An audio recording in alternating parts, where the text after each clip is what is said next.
ओम श्री गणेशाय नमः। जय श्रीमन्नारायण। जय आदिशक्ति माता। दोस्तों, आज हमारे साथ एक ऐसी कथा का श्रवण करेंगे जिसमें महाभारत के चौंकाने वाले पलों के सच के बारे में जानकर आप हैरान एवं दंग रह जाएंगे। महाभारत के सबसे चौंकाने वाले पलों में से एक था द्रौपदी का चीर हरण। यह वह घटना थी जिसने कुरुवंश के विनाश की नींव रखी। जब पांडव जुए में अपना सब कुछ हार गए तो दुर्योधन ने छल से द्रौपदी को भी दांव पर लगवा दिया। जैसे ही शकुनी ने छल से पांडवों को हराया, द्रौपदी को बलपूर्वक सभा में खींच लाया गया। दुशासन ने उसका वस्त्र हरने की कोशिश की, लेकिन तभी कुछ ऐसा हुआ जो सबको चौंका देने वाला था। द्रौपदी ने श्री कृष्ण को पुकारा और उन्होंने अपनी दिव्य शक्ति से द्रौपदी के वस्त्र को अनंत बना दिया। दुशासन खींचता रहा, लेकिन वस्त्र खत्म नहीं हुआ। पूरे दरबार में यह दृश्य देखकर सब हतप्रस्त रह गए।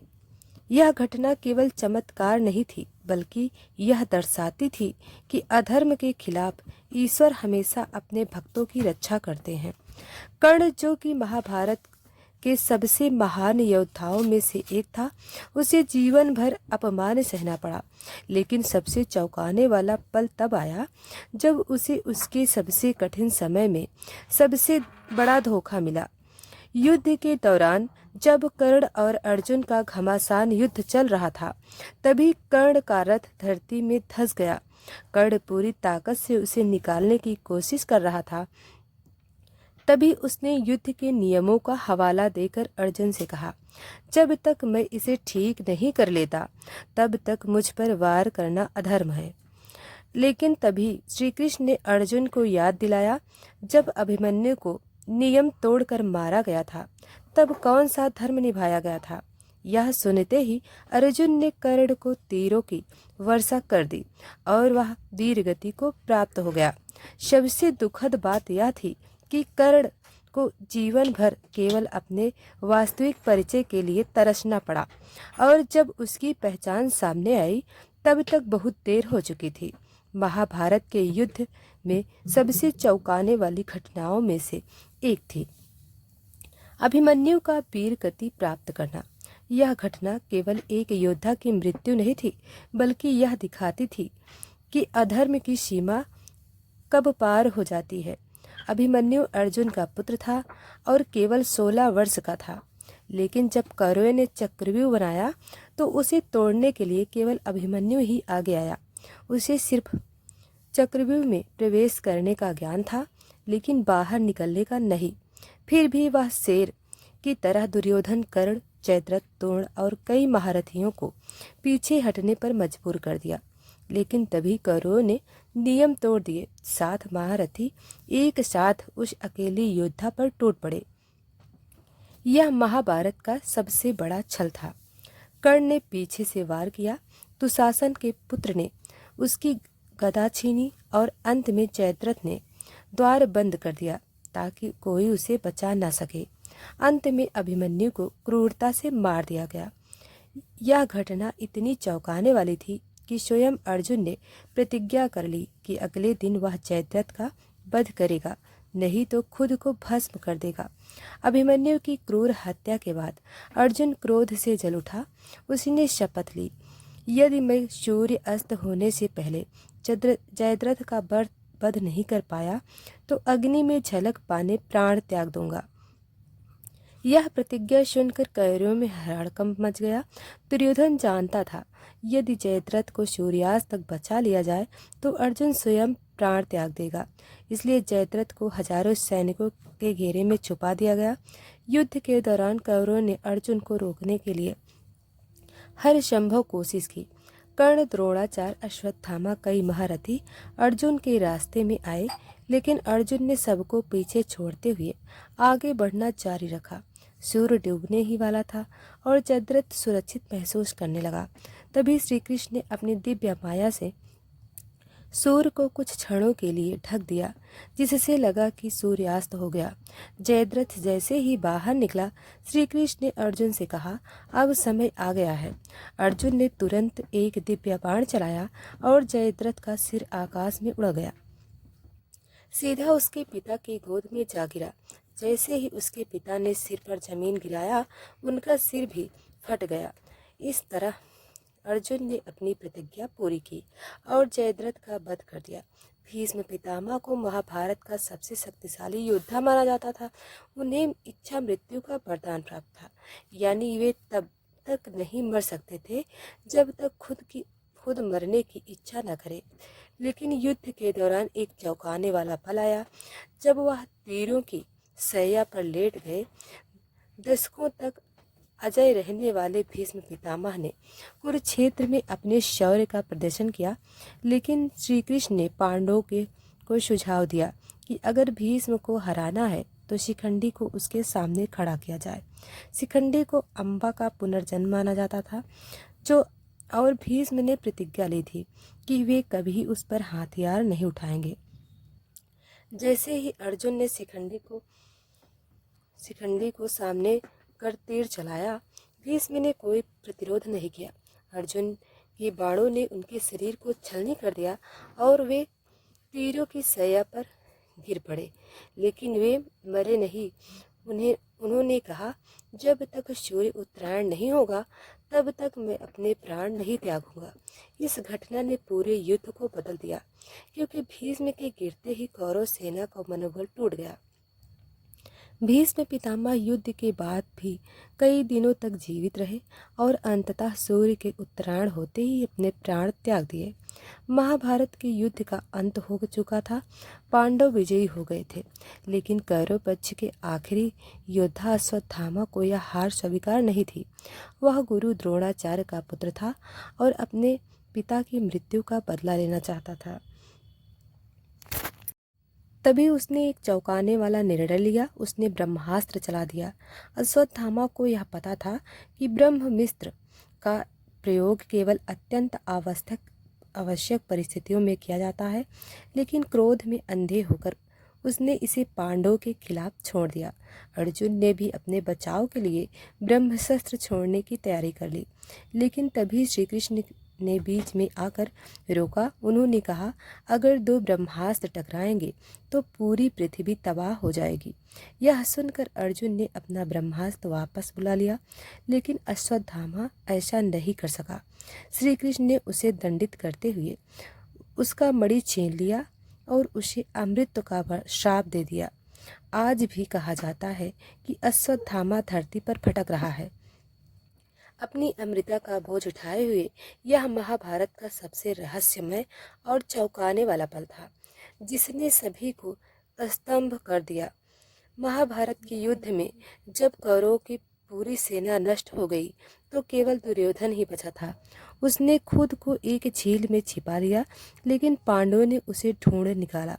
अब अंतिम युद्ध होना था, भीष्म और दुर्योधन के बीच गदा युद्ध। दुर्योधन गदा युद्ध में महान योद्धा था और उसने बलराम से यह कला सीखी थी।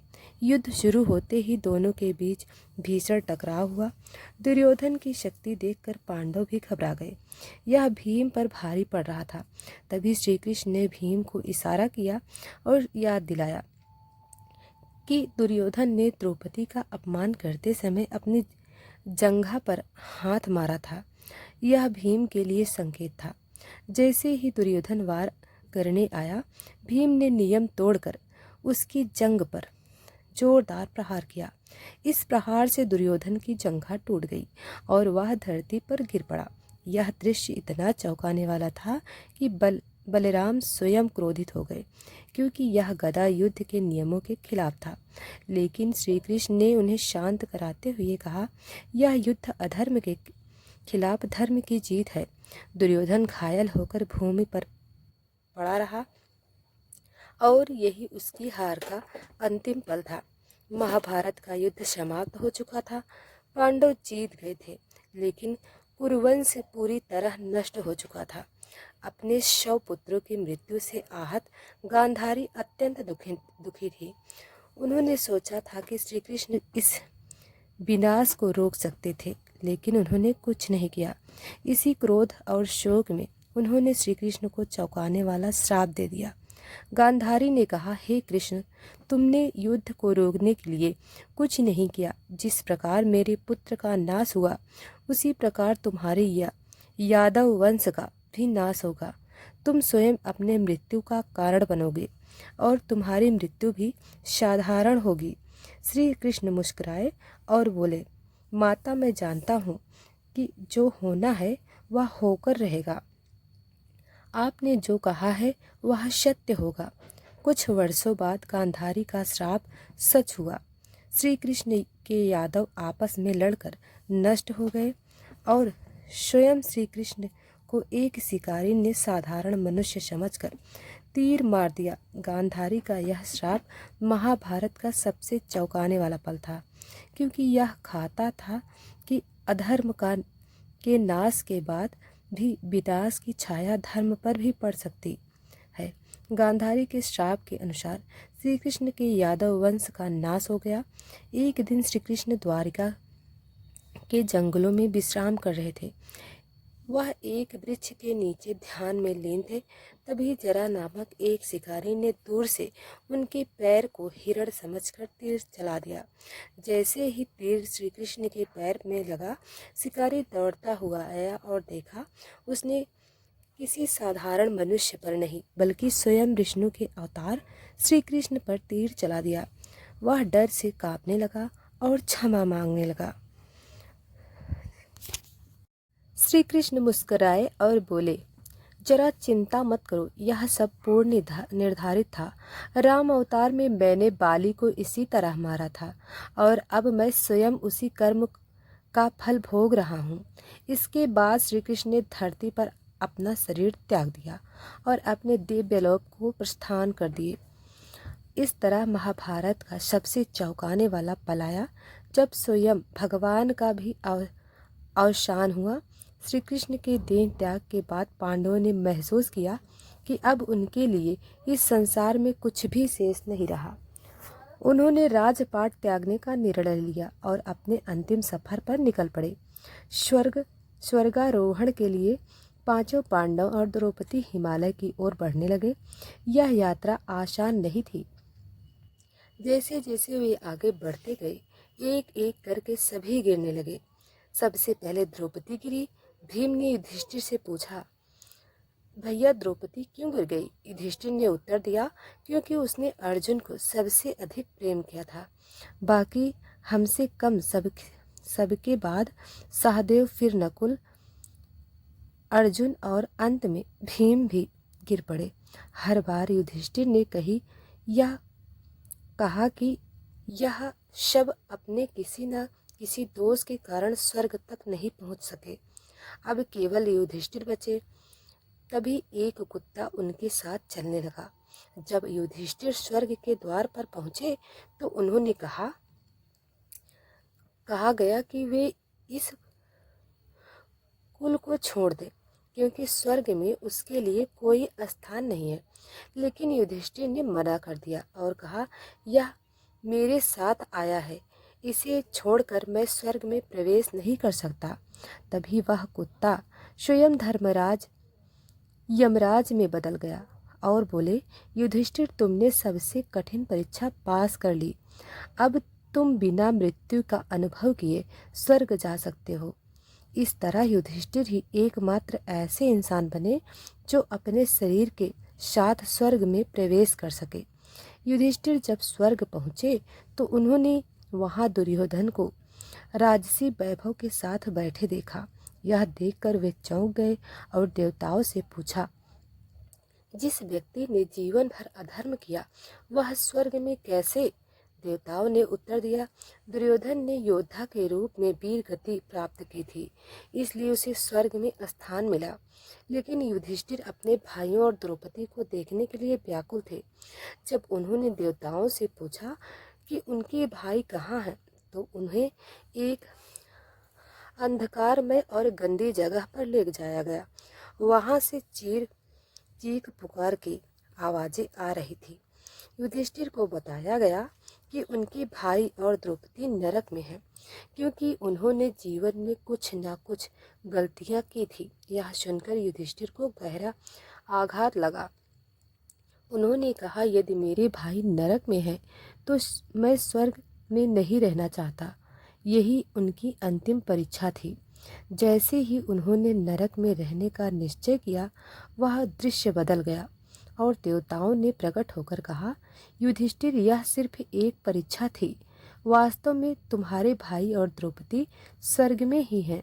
इस प्रकार महाभारत का अंतिम चौंकाने वाला पल आया, जब युधिष्ठिर ने अपने धैर्य, सत्य और धर्म की परीक्षा पास कर अपने भाइयों और द्रौपदी के साथ स्वर्ग में स्थान प्राप्त किया। दोस्तों, अगर वीडियो पसंद आई हो तो लाइक, सब्सक्राइब करें, शेयर करें, कमेंट में जय श्री कृष्णा जरूर लिखें। धन्यवाद।